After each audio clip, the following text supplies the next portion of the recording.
There is a grating in the sidewalk on Warren Street in Lower Manhattan that most New Yorkers step over without looking down. It is old iron. It sits flush with the pavement. Beneath it, approximately 20 feet underground, is a brick tunnel. The tunnel is 9 feet in diameter. It is 312 feet long. It runs directly under Broadway, the most famous street in the most documented city in the Western Hemisphere. It was completed in 58 days. One man paid for it entirely out of his own pocket, and the government of New York City did not know it existed until the day it opened to the public. That day was February 26, 1870. I found this because I was looking for something else entirely. I was tracing the history of the 1904 Interborough Rapid Transit subway, trying to understand why New York waited so long to build what London had already built in 1863. The further I went into those city records and legislative archives, the more I realized the real story wasn't about delay. It was about a subway that already existed, that carried 400,000 passengers, that was politically strangled, physically sealed, and then forgotten so completely that the workers who broke through its wall 42 years later had no idea what they were looking at. The question I want to ask first is this: if 400,000 people rode this subway in its first year alone, why did New York wait 34 more years for another one? Hold that question. We will come back to it. Alfred Ely Beach was not an eccentric. He was the co-publisher of Scientific American. He held patents that would later be used in the construction of the Holland Tunnel and the London Underground. He had secured patents for Thomas Edison and Alexander Graham Bell. He was, by any measure, one of the most credible technical minds in 19th century America. By the late 1860s, New York streets were a documented disaster. Broadway, the central artery of the city, was so congested with horse carriages, pedestrians, and omnibuses that Mayor A. Oakey Hall formally stated in 1869 that the city should be 30 minutes instead of 12 miles long. That quote is in the public record. The problem was not a matter of opinion. It was a matter of daily, measurable paralysis. Beach had a solution: a tunnel under Broadway, a sealed tube 9 feet wide, a massive fan, 48 tons, nicknamed the Western Tornado, that would push a single wooden car down the track and then reverse, pulling it back. No steam, no smoke, no sparks. The car seated 22 people on upholstered seats. The waiting room would have frescoed walls, a grand piano, chandeliers, a goldfish pond, and a fountain. He applied for permission to build a pneumatic mail dispatch tube, 2 small tubes under Broadway. That permit was granted. What he built instead was a passenger railway. He constructed it entirely at night. Workers carried the excavated dirt out in silence through a rented storefront at 260 Broadway, the basement of Devlin's clothing store, directly across the street from City Hall. The tunnel was finished in 58 nights, not days, nights. When the doors opened on February 26, 1870, the New York Herald ran the headline, "A fashionable rectionable Rexon held in the bowels of the Worth." 400,000 people came to see it in the first year, but only one of them wrote down exactly what it felt like. And what she saw tells us something the official record never mentions. Helen C. Weeks was not a politician or an engineer. She was a writer, an ordinary observer, who walked past Warren Street on a hot summer day in 1870 and published what she saw in the Youth's Companion on February 2, 1871. Her account has been preserved and cited by researchers at nicksubway.org from the original publication. She described walking up Broadway when, at the corner of Warren Street, she felt what she called a most unaccountable but altogether delightful breeze. She wrote that newsboys stopped walking and lifted their hats to feel it. She wrote that perspiring men and women paused and drew long breaths. She wrote that an elderly man's straw hat swept upward off his head, and that he watched it go without moving to retrieve it. She went underground. She saw the fan. She saw the car.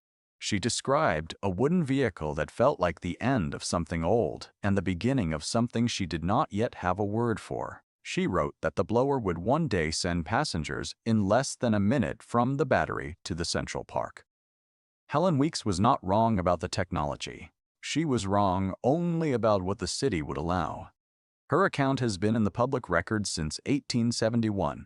She was never asked to testify to any legislative body.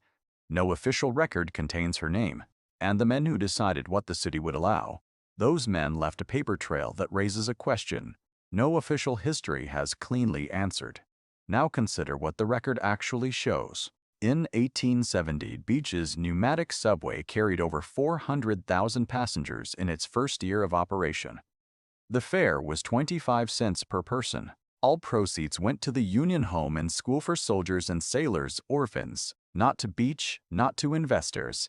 The line had one car, one station, one block of track. Beach asked the state legislature for permission to extend the line 5 miles from City Hall to Central Park. The private cost estimate for that full extension, as Beach presented it, was just over $5 million. All of it to be raised privately. Not $1 from the city or state. At that same moment, in March 1871, William Marcy Tweed, state senator, commissioner of public works, Grand Sachem of Tammany Hall, presented his own rapid transit proposal to the legislature. It was called Viaduct Plan. Its projected cost $50 to $80 million. Of that, $5 million was to be posted immediately by the state, available to the directors of the company to use, in the exact language of the bill, in any way they saw fit. Beach's bill, $5 million, entirely private. Tweed's bill, $50 to $80 million, with $5 million in state money, available with no restrictions. Both bills passed the legislature. Both arrived on the desk of Governor John T. Zosh Hoffman on the same day in March 1871. The New York Tribune later reported that Hoffman could not have had time to read either document before acting. He signed Tweed's bill. He vetoed Beach's. The gap between those two numbers, 5 million private versus 80 million public, was never explained in any official record. But that gap is not the most troubling number in this story. Beach submitted his bill again in 1872. Hoffman vetoed it again. The legislature attempted to override and failed by exactly one vote. One vote. That single vote has never been traced to a named legislator in any public document I have found. The identity of the person who cast the deciding vote, the one that kept New York's first subway sealed underground, is not in the public record. It was not investigated by any subsequent commission. It was not named in any newspaper account of the period that has been digitized and made publicly accessible. Who cast that vote? That question is still open. And while you hold it, consider what else was happening inside the same political machine at exactly the same time. In the fall of 1870, the New York Times began reporting on cost overruns in the construction of the New York County Courthouse, a building that was supposed to cost $250,000. By the time it was finished, it had cost $13 million. The Tweed ring, it was later established by court proceedings and newspaper documentation, had stolen between $45 and $200 million from the city of New York between 1869 and 1871 alone. The same year, Beach's transit bill was vetoed, the largest documented municipal theft in New York's history up to that point. The same man who controlled the governor who vetoed Beach's bill, the man at the center of that theft. One criminal investigation launched. One legislative investigation never begun. The official history of New York Transit does not describe these events as connected. It describes Beach's failure as a matter of financial and political circumstance. That is the precise phrase used in the standard record. Financial and political circumstance. 4 words, no names, no numbers, no explanation of who specifically benefited from 34 more years of gridlocked streets above a sealed tunnel. By 1873, Tweed had been arrested. His political machine was broken. Beach went back to Albany. This time the bill passed. Governor John A. Dix signed it into law. Beach had legal permission, at last, to build his subway to Central Park. Within weeks of that signing, the Panic of 1873 collapsed the financial markets. Investors withdrew overnight. Beach had spent years, and most of his personal fortune, on lobbyists in Albany. He had nothing left to build with. The subway closed. The tunnel entrance was sealed. The waiting room, the piano, the fountain, the goldfish, was absorbed into the basement of the building above it. Beach died on January 1, 1896, of pneumonia at age 69. He never extended the tunnel by a single foot. 2 years after his death, the Rogers Peet building above the old station entrance burned to the ground. The fire destroyed the last visible surface trace of the station's location. By 1898, there was nothing above ground to suggest that anything had ever been below it.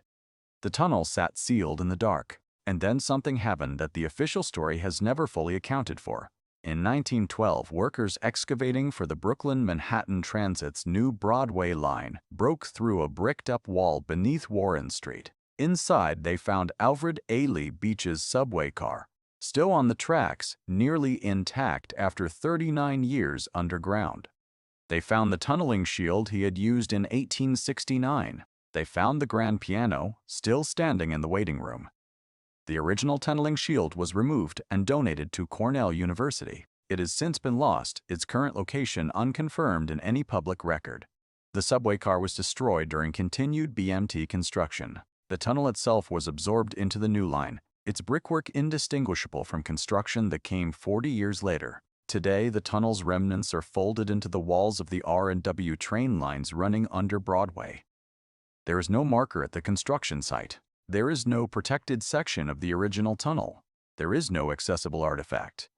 A plaque was reportedly commissioned by the New York Historical Society for placement in the City Hall station. According to Atlas Obscura, there is no evidence that this plaque was ever installed. The original documents, Beach's 1870 pamphlet, his 1872 route maps, the legislative filings, are held at the New York Historical Society Library under call numbers YQ 1870, Beach, under and F128 T8 4847, B3 oversize. They are open to researchers. They have been open for over a century. The standard history of New York Transit states that the first subway opened on October 27, 1904. That is the Interborough Rapid Transit Line, the one that received the funding, the political support, and the historical recognition. Between 1870 and 1904, there is a 34-year gap. In that gap, 400,000 people rode a working subway that was then sealed. One man spent his entire fortune trying to extend it. One governor vetoed it twice. One unidentified legislator cast the deciding vote that ended the override. One stock market crash ended the final opportunity. None of those facts are disputed. They are all in the public record. They have simply never been assembled into an official account of why New York waited 34 years. Now, the question we held at the beginning, if 400,000 people rode this subway in its first year, why did New York wait 34 more years for another one? The record gives us the pieces. It gives us the numbers. It gives us the names of the men who signed and vetoed and voted. What it does not give us is the name of the one legislator whose single vote ended the override in 1872.